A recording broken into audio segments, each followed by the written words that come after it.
Hello दोस्तों, स्वागत है मेरे चैनल एग्जाम लक में। जैसा कि आप जो हिंदी की क्लास देख रहे थे उसमें मैंने आपको वर्णमाला के बारे में पढ़ाया था। 3 वीडियो ऑलरेडी हो चुकी हैं, चौथी वीडियो है आज की। तो चौथी वीडियो के बारे में मैं आपको बताना चाहता हूं कि चौथी वीडियो में आपको मैंने अघोष सघोष से पढ़ा दिया था, कोई दिक्कत नहीं है। तीसरी वीडियो में आज प्रयत्न के आधार पर जो मैं आपको बताने जा रहा हूँ 8 भाग होते हैं, जिसमें मैंने आपको स्पर्श व्यंजन के बारे में बताया था, स्पर्शी व्यंजन के बारे में, स्पर्श संघर्षी के बारे में, अंतःस्थ के बारे में, अर्धस्वर के बारे में, लुंठित के बारे में, पार्श्विक के बारे में और ऊष्म के बारे में। ये सब मैंने बताया था ना आपको। तो इसी के बारे में मैं आपको आज बताने वाला हूं कि कैसे इसे आप बोलते हैं और क्या होते हैं ये। क्लियर है? समझे कि नहीं आप? तो सबसे पहले मैं स्पर्श व्यंजन की बात कर लेता हूं। तो स्पर्श व्यंजन क्या होता है आप समझ लीजिए। तो स्पर्श व्यंजन के बारे में जान लीजिए कि स्पर्श व्यंजन क्या होता है। ठीक है, तो स्पर्श व्यंजन क्या होता है आप जान लीजिए। तो स्पर्श व्यंजन वे व्यंजन होते हैं जिनका उच्चारण करते समय, तो आपको हम बता दें इसकी परिभाषा क्या होगी। वे व्यंजन, वे व्यंजन, वे व्यंजन, वे व्यंजन जिनका उच्चारण, जिनका उच्चारण, समझे आप, जिनका उच्चारण, जिनका उच्चारण करते समय, जिनका उच्चारण करते समय, जिनका उच्चारण करते समय, करते समय क्या होता है, मुखांग। मुखांग को जानते हैं आप? मुखांग, मुखांग जो होता है पूर्णतः स्पर्श कर जाए, पूर्णतः क्या कर जाए, स्पर्श करते हैं, स्पर्श करते हैं, पूर्णतः स्पर्श करते हैं, पूर्णतः स्पर्श करते हैं, पूर्णतः स्पर्श करते हैं, उन्हें ही स्पर्श व्यंजन कहा जाता है। उन्हें क्या कहते हैं? स्पर्श व्यंजन कहते हैं, उन्हें ही स्पर्श व्यंजन कहते हैं। ये इसकी सॉलिड परिभाषा है दोस्तों, समझ गए? यही इसकी सॉलिड परिभाषा है। अब इसके बाद हम अगले की बात कर लेते हैं कि अगला आपका इसमें होता क्या है। ठीक है, तो जैसे आपका का वर्ग होता है, उच्चारण के आधार पर आपने का वर्ग के बारे में जाना होगा। का वर्ग में जो आपके आते हैं ना, कंठ के अंतर्गत आते हैं, कंठ के अंतर्गत उच्चारण होता है, ये होता है। क्लियर है? इसके बाद इसी के अंतर्गत आपका चा वर्ग आता है, चा वर्ग के बाद टा वर्ग आता है, टा के बाद ता वर्ग आता है, ता के बाद पा वर्ग आता है। ये सभी आते हैं। तो चा वर्ग किसके अंतर्गत बोला जाता है? तालव्य के अंतर्गत। टा बोला जाता है मूर्धन्य के अंतर्गत, ता बोला जाता है दंत के अंतर्गत, और इसके बाद पा बोला जाता है ओष्ठ के अंतर्गत। मैंने इस सब के बारे में आपको बता दिया है। ठीक है, मोटा मोटा सबके बारे में बता दिया है। अब इसके बाद मैं स्पर्शी के बारे में बात कर लेता हूं कि स्पर्शी संघर्षी क्या होता है। तो स्पर्शी जो संघर्षी होता है वे उच्चारण करते समय क्या होता है, मुखांगों से स्पर्श हवा बाहर निकलती है। ठीक है, हवा का सामना करना पड़ता है। तो मैं इसके लिए आपको परिभाषा नहीं बताऊंगा, बट इसके एग्जाम्पल में बता देता हूं कि स्पर्श संघर्षी क्या होते हैं। तो स्पर्श जो संघर्षी होते हैं, स्पर्श संघर्षी होते हैं, उसमें क्या क्या होता है? चा होता है एक, दूसरा छा होता है, तीसरा जा होता है और झा होता है। ये 4 अक्षर आपके स्पर्श संघर्षी होते हैं दोस्तों। ठीक है, अब इसके बाद हम अंतःस्थ व्यंजन की बात कर लेते हैं। मैंने अंतःस्थ व्यंजन के बारे में भी आपको बताया है कि अंतःस्थ व्यंजन क्या होते हैं। क्लियर है? तो जो अंतःस्थ व्यंजन होते हैं, अंतःस्थ व्यंजन की बात कर लेता हूं मैं। तो अंतःस्थ व्यंजन क्या होता है? अंतःस्थ व्यंजन क्या होता है? अंतःस्थ व्यंजन की बात करूं मैं तो अंतःस्थ व्यंजन में आपको य, र, ल और व ये मिल जाएंगे। क्लियर है ना? अब इसके बाद आपको अर्धस्वर की बात करें, है ना। अब मैं अर्धस्वर की बात कर लेता हूं आपके सामने। तो अर्धस्वर क्या कहलाता है? तो अर्धस्वर के बारे में जान लीजिए आप। जो अर्धस्वर होते हैं वो अर्धस्वर के अंतर्गत कौन कौन सा आता है? या आता है और एक वा आता है, ये अर्धस्वर के अंतर्गत आते हैं। क्लियर है? अब इसके बाद लुंठित एक आता है। आपने लुंठित का नाम सुना होगा, लुंठित का नाम सुना है ना आपने। तो अगर मैं लुंठित की बात कर लेता हूं तो जो आपका र होता है ना, र जिसको कंपन करती है जीभ बोलने पर, र आपका लुंठित के अंतर्गत आता है। किसके अंतर्गत? लुंठित के अंतर्गत आता है र। समझ गए? र जो आता है वो लुंठित के अंतर्गत आता है। इसके बाद एक और आता है जिसको बोलते हैं पार्श्विक। क्या बोलते हैं? पार्श्विक।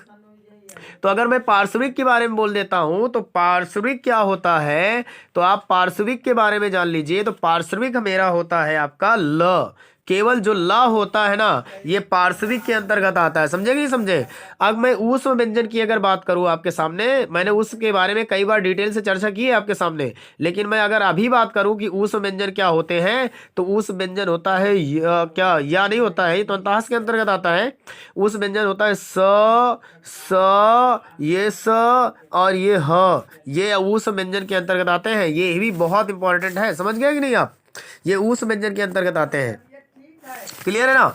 अब इसके बाद प्रयत्न के भेद जो है, आप जानते हैं कि अभ्यंतर प्रयत्न होता है, बाह्य प्रयत्न होता है, तो उसमें ज्यादा कुछ नहीं पूछा जाता है, इसलिए उसके बारे में चर्चा नहीं करूंगा मैं। जितना आपके एग्जाम की दृष्टि से इंपॉर्टेंट है, मैं उसी के बारे में बात कर रहा हूँ। ठीक है, तो यहाँ पर मैंने अर्धस्वर की बात कर ली, पार्श्विक की बात कर ली, लुंठित की बात कर ली, सभी की बात कर ली। अब मैं अनुनासिक की बात करूं तो अनुनासिक जो पंचवा अक्षर नहीं होता है, उसी मैंने बताया था ना, पंचमा अक्षर, जैसे अंगा हो गया, इया हो गया, आड़ा हो गया, क्या हो गया, अंगा हो गया, इया हो गया, अड़ा हो गया, ना हो गया और माँ हो गया, ये सारे अक्षर अनुनासिक के अंतर्गत आते हैं। इसके बारे में मैंने बताया था आपको। तो कामता प्रसाद गुरु के अनुसार ये सभी स्वर जो हैं आपके कामता प्रसाद गुरु के अनुसार है। ठीक है, अब इसके बाद मैं श्वास की बात तो कर ही लेता हूँ कि कितने भी वर्ण हैं, मैं उसके बारे में आपको बता दिया हूँ। उच्छिप्त के बारे में बता दिया हूँ ना, उच्छिप्त के बारे में जो उच्छिप्त व्यंजन आप जानते ही है कि ये ढ जैसे कि आ गया ढ अड़ा है ना, अंगा, इसमें मतलब नीचे बिंदी रखी होती है, जिसको हम उच्छिप्त व्यंजन बोलते हैं। तो ये सारे आपने पढ़ लिए हैं, कोई दिक्कत ही नहीं है। थोड़ा सा यही बचा था, मैंने बताया था ना कि थोड़ा सा बचा हुआ है, कल की वीडियो में कवर नहीं हो पाया क्योंकि वो लंबा हो जाता है, इसलिए मैंने उसको नहीं बताया था। क्लियर है ना? तो यहाँ तक मैंने हिंदी वर्णमाला आपको कंप्लीट करवा दी है। कुछ भी हिंदी वर्णमाला में आपका नहीं बचता है, अगर कुछ भी बचता है तो कोई दिक्कत नहीं है, वो क्वेश्चन में कवर हो जाएगा। क्लियर है ना? मैंने वर्णमाला के अकॉर्डिंग सारे क्वेश्चन करवा दिए हैं। अब मैं आपको ऑब्जेक्टिव क्वेश्चन करवाऊंगा, इससे पहले मैं आपको ओवरलाइनर क्वेश्चन करवाना चाहता हूँ। ठीक है, तो ओवरलाइनर क्वेश्चन आप कुछ हैं उनको देख लीजिए, जो कि बहुत ही इंपॉर्टेंट हो गए आपके एग्जाम की दृष्टि से। तो पहला ओवरलाइनर क्वेश्चन आपके सामने मैं लिखने जा रहा हूं, आपको बताना है कि क्या हो जाएगा। ठीक है, तो पहला ओवरलाइनर क्वेश्चन आपका क्या है? पहला क्वेश्चन आपसे स्टार लगाकर नोट कर लीजिएगा। हिंदी में ध्वनियां कितने प्रकार की होती हैं? पहला क्वेश्चन आपसे पूछ रहा हूं मैं, हिंदी में ध्वनियां कितने प्रकार की होती हैं? ध्वनियां कितने प्रकार की होती हैं? हिंदी में ध्वनियां कितने प्रकार की होती हैं, इसके बारे में आपको बताना है। पहला क्वेश्चन आपके सामने है, हिंदी में ध्वनियां कितने प्रकार की होती हैं, तो इसका जवाब दीजिए, आप जवाब दीजिए इसका। तो हिंदी में ध्वनियां कितने प्रकार की होती हैं? हिंदी में ध्वनियां होती हैं 2 प्रकार की। ठीक है, 2 प्रकार की, स्वर और व्यंजन। जानते ही हैं आप, स्वर और व्यंजन, ये 2 प्रकार की होती है। क्लियर? 2 प्रकार की होती है ना। अब इसके बाद हम बात करें अगले क्वेश्चन की। अगला क्वेश्चन बता दीजिए आप। अगला क्वेश्चन है, वर्णमाला में स्पर्श व्यंजनों की संख्या कितनी होती है? वर्णमाला में, ठीक है, तो बताइए कि वर्णमाला में स्पर्श व्यंजनों की संख्या कितनी होती है? तो वर्णमाला में स्पर्श व्यंजनों की संख्या कितनी होती है? 25। कितनी होती है? 25। इसके बाद मैं नेक्स्ट क्वेश्चन की बात कर लेता हूं। नेक्स्ट क्वेश्चन यानी 3rd नंबर प्रश्न क्या पूछ रहा है? 3rd नंबर प्रश्न है, एक से अधिक वर्णों के मेल को क्या कहते हैं? एक से अधिक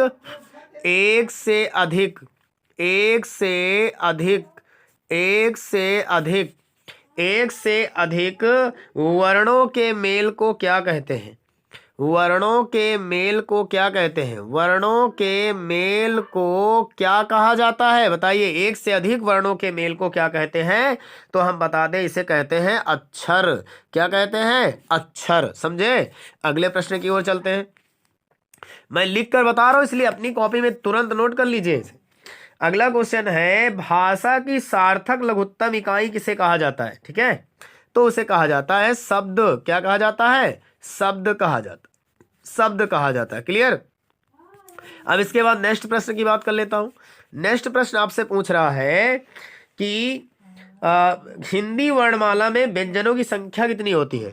तो हिंदी वर्णमाला में व्यंजन मैंने आपको पीछे बताया था कितने होते हैं, 33 होते हैं। ठीक है, हिंदी वर्णमाला में व्यंजन कितने होते हैं, 33 होते हैं। मैंने इसको पीछे डिस्कस किया था। इसके बाद नेक्स्ट क्वेश्चन है, नेक्स्ट क्वेश्चन पूछ रहा है कि लिपि चिन्हों के क्रमबद्ध लघुत्तम इकाई किसे कहा जाता है? तो उसे कहा जाता है शब्द को। किसे? शब्द को। क्लियर है? किसे कहा जाता है? शब्द को। फिर इसके बाद हम बात करें कि जिनका उच्चारण स्वतंत्रता से होता है, जिनका उच्चारण स्वतंत्रता से होता है, जिनका उच्चारण लिख लीजिए, जिनका उच्चारण स्वतंत्रता से होता है, जिनका उच्चारण स्वतंत्रता से होता है और जो व्यंजन के उच्चारण में सहायक होते हैं, जिनका उच्चारण स्वतंत्रता से होता है और व्यंजन के उच्चारण में सहायक होते हैं, उसे क्या कहते हैं? उसे कहते हैं स्वर। क्या कहते हैं? उसे स्वर कहते हैं। क्लियर? क्या कहते हैं? उसे स्वर कहते हैं। समझे कि नहीं समझे? क्या कहते हैं? स्वर कहते हैं। क्लियर? हिंदी भाषा में हास्य स्वरों की संख्या कितनी है? अगर आपसे पूछा जाए हिंदी भाषा में हास्य स्वरों की संख्या कितनी है, तो आप बताएंगे कितनी है? हास्य स्वरों की संख्या आपके पास 4 है। कितनी है? 4 है। ठीक है, तो मैंने इतने ओवरलाइनर आपको करा दिए हैं। मैं इसका अभी नेक्स्ट पार्ट आएगा तुरंत।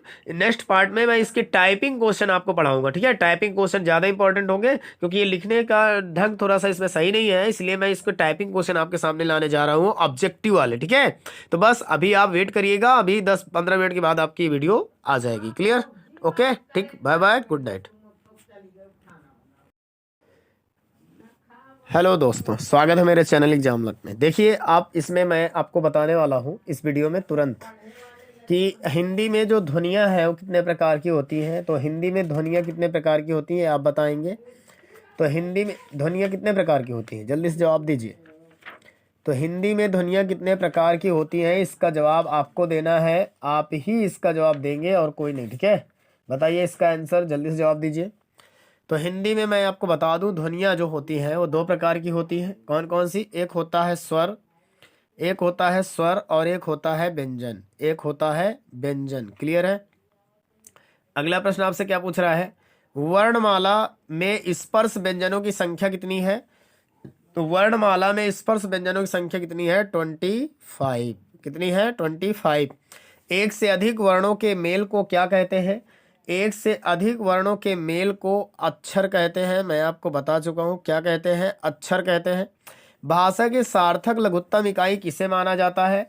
तो भाषा की सार्थक लघुत्तम इकाई शब्द को माना जाता है। किसको माना जाता है? शब्द को माना जाता है। क्लियर? अगला प्रश्न क्या पूछ रहा है आपसे?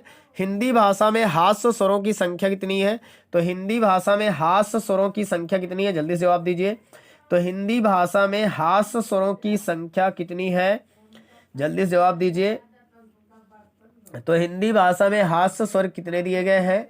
जल्दी से जवाब दीजिए। तो हम बता दें इसका आंसर होगा 4। क्या होगा? 4। संयुक्त स्वर कौन से होते हैं? तो संयुक्त स्वर आपके कौन कौन से होते हैं? जल्दी से जवाब दीजिए।